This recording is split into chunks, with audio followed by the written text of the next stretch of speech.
যাদের এই সামনে নভেম্বর ডিসেম্বরে বিয়ে আছে না, বা যাদের এখনো বিয়ে হয়নি, তারা খুব উতলা হচ্ছে না কখন সাজানের ঘর যাবে। মুঝে সাজান কে ঘর জানা হ্যাঁ, তাদেরকে বলছিস না সাজান ঘরে থাকে না, সাজান হয় কাজে থাকে নাহলে অফিস থাকে।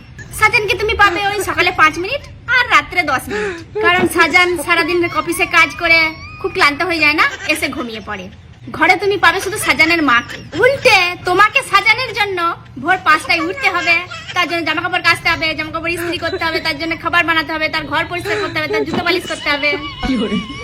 কিন্তু সাজানকে তুমি পাবে না ওই সকালে 5 মিনিট রাতে 10 মিনিট।